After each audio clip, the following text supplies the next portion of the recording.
Good morning ছোট্ট বন্ধুরা, তোমরা সবাই কেমন আছো? আশা করছি তোমরা সবাই অনেক ভালো আছো। আমার চ্যানেল কাম অ্যান্ড লার্নে তোমাদের সকলকে স্বাগত।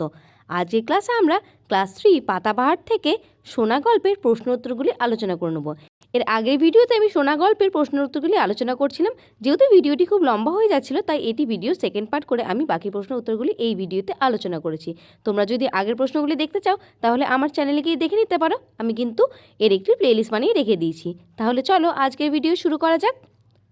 10 একই অর্থের শব্দ পাঠ থেকে খুঁজে নিয়ে লেখো। অর্থাৎ এখানে অর্থ লিখতে হবে।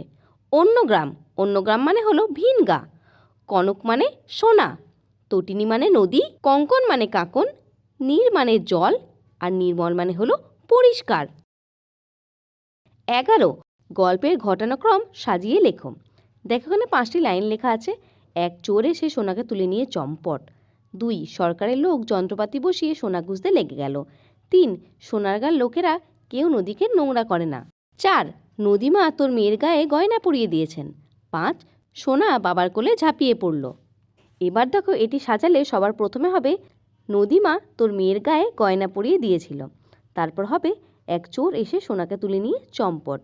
এরপরে হবে সোনা বাবার কোলে ঝাঁপিয়ে পড়ল। তারপর সরকারের লোক যন্ত্রপাতি বসিয়ে সোনা খুঁজতে লেগে গেল।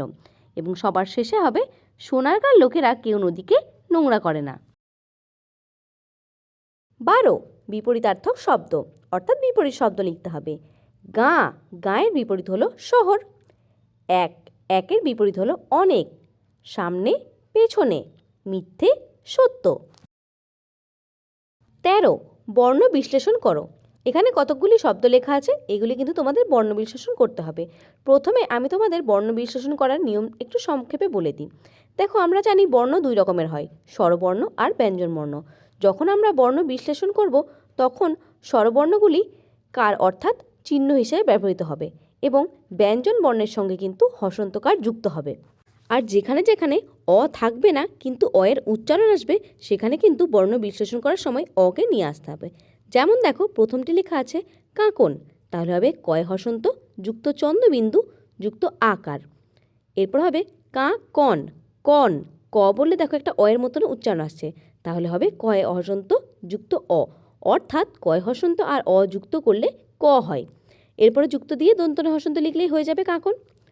তারপর লেখা আছে চম্পট, চয় হসন্ত যুক্ত অ যুক্ত ময় হসন্ত যুক্ত পয় হসন্ত যুক্ত অ যুক্ত ট।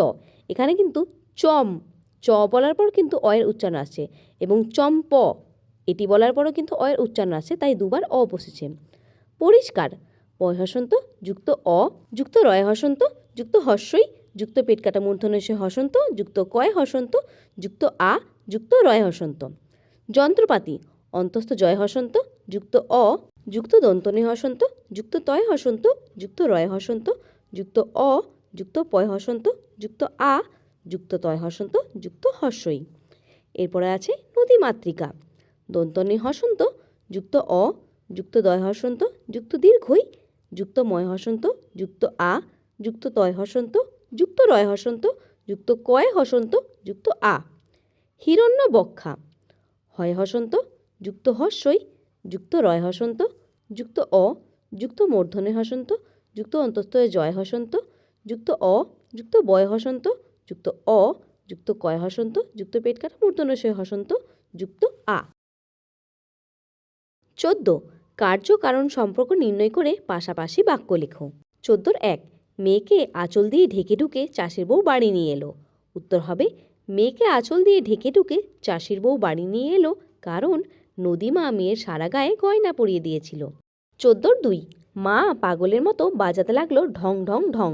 উত্তর হবে মা পাগলের মতো বাজাতে লাগলো ঢং ঢং ঢং কারণ একটা চোর সোনাকে নিয়ে চম্পট দিয়েছিল। 14 3 আপনার মেয়ের কথা শুনে যন্ত্রপাতি নিয়ে এসেছি। উত্তর হবে আপনার মেয়ের কথা শুনে যন্ত্রপাতি নিয়ে এসেছি নদীতে সোনা খুঁজবে বলে। 14 4 তুই যেন জলের মাছ। উত্তর হবে তুই যেন জলের মাছ কারণ তুই জলে মাছের মতো সাঁতার কাটি। 15 বাক্য রচনা করো। হামাগুড়ি, আমার ছোট্ট ভাই এখন হামাগুড়ি দিতে শিখেছে। হনহনিয়ে, ঘোড়াটি মাঠে হনহনিয়ে ছুটছে। ইঞ্জিন, চলতে চলতে হঠাৎ বাসের ইঞ্জিনটা খারাপ হয়ে গেল। অদ্ভুত, আজ টিভিতে একটা অদ্ভুত প্রাণী দেখলাম। পিশাচ, আমার দাদা খুব সাহসী, ভূত পিশাচ কিছুতেই ভয় পায় না। 16 বাক্য বাড়াও। 16-1 একটুখানি জায়গা মায়ে বাপে বাড়া দিয়েছে। কেন? উত্তর হবে মেয়ে যাতে হামাগুড়ি দিয়ে বাইরে বেরিয়ে না যায়, তাই একটুখানি জায়গা মায়ে বাপে বেড়া দিয়েছে। 16-2 প্রকাণ্ড প্রকাণ্ড 2-3টে গাড়ি আসছে। কোথা দিয়ে? উত্তর বড় রাস্তা দিয়ে প্রকাণ্ড প্রকাণ্ড 2-3টে গাড়ি আসছে। 16-3 যন্ত্রপাতি নিয়ে এসেছি। কেন? উত্তর হবে যন্ত্রপাতি নিয়ে এসেছি নদীতে সোনা খুঁজব বলে। 16-4 সোনা ঠিক টের পায় যেখানেই থাকুক। কি টের পায়? উত্তর হবে নদীকে কেউ নোংরা করলে সোনা ঠিক টের পায় যেখানেই থাকুক। 16-5 ভিন গায়ের লোকেরা এসে বলে। কি বলে? উত্তর হবে ভিন গায়ের লোকেরা এসে বলে, বাহ, তোমাদের এখানে নদী কি পরিষ্কার। 17 নদীতে কোন কোন প্রাণী বাস করে? সাঁতার কাটতে পারে কোন প্রাণী? উত্তর হবে নদীতে বিভিন্ন প্রকারের মাছ, জলজ পোকা, শামুক, ঝিনুক, চিংড়ি মাছ, কাঁকড়া, শুশুক, কুমির, ব্যাঙ, সাপ বাস করে। সাঁতার কাটতে পারে কোন প্রাণী? হাঁস ও পানকৌড়ি সাঁতার কাটতে পারে। 18 সোনা গল্পটি থেকে তোমরা কি শিখলে তা লেখো। গল্পটির আর একটি নাম দাও। সোনা গল্পটি থেকে আমরা শিখলাম নদী আমাদের মায়ের মতন। নদী থেকে আমরা অনেক কিছু পেয়ে থাকি, তাই নদীকে নোংরা করা উচিত নয়। এই গল্পের অন্য একটি নাম কি হতে পারে? গল্পের আরও একটি নাম হতে পারে নদী কন্যা সোনা। এরপরে 19 নাম্বার আছে, দেখো এই ছকটি আমাদের সাজিয়ে নিতে হবে এবং কিভাবে পূরণ করব তার জন্য কিন্তু নিচে আমাদের কিছু ব্যাখ্যা দিয়ে দিয়েছে। যেমন ওপর নিচে কীভাবে করব। 1 নম্বরে বলেছে এখানে মাথা রেখে ঘুমোতে আরাম। বলতো আমরা কিসে মাথা রেখে ঘুমাই? বালিশে মাথা রেখে। আর কিসে মাথা রাখলে ভালো আরামে ঘুম হবে? তার জন্য নিতে হবে আমাদের নরম বালিশ। তাহলে এখানে আমরা লিখব দন্তন রম নরম বয়াকাল লয়সই তালবস্য বালিশ। এরপরে দেখো ওপর নিচে 2 নম্বরে বলেছে জলের জীব। জলের জীব কারা? মাছ, তাহলে হবে ময়াকার ছ মাছ। 3 এর ওপরেই লিখতে হয়। আমরা কিসের ওপর লিখি বলো তো? কাগজের ওপর, তাহলে হবে কয়াকার গ বর্গের জ কাগজ। 5 ড্যাশ মোর মেঘের সঙ্গী। এটি তো একটি গান। মন মোর মেঘের সঙ্গী, তাহলে হবে ম দন্তন্য মন। 7 কোকিলের ডাক। আচ্ছা বলো তো কোকিলের ডাককে কি বলা হয়? কোকিলের ডাককে বলা হয় কয় হস্যু হয় হস্যু কুহু, তাহলে এখানে লিখে নেব। 8 নম্বরে বলেছে ড্যাশ জঙ্গল। বন জঙ্গল, ব দন্তন্য বন। 10 বলেছে বৃষ্টি হলে প্রয়োজন। বলো তো বৃষ্টি হলে কিসের প্রয়োজন লাগে? ছাতার, তাই তো? তাহলে এখানে হবে 10 নম্বরে 6 আকার তয় আকার ছাতা। এবার দেখো পাশাপাশি। 1 নদী যার মায়ের মতন। আমরা তো এই পাঠে পড়েছি নদী যার মায়ের মতন তাকে কি বলা হয়? তাকে বলা হয় নদী মাতৃকা। 1 নম্বরে লিখে নেব নদী মাতৃকা। 4 ধান ও ড্যাশ আমাদের প্রধান খাদ্য।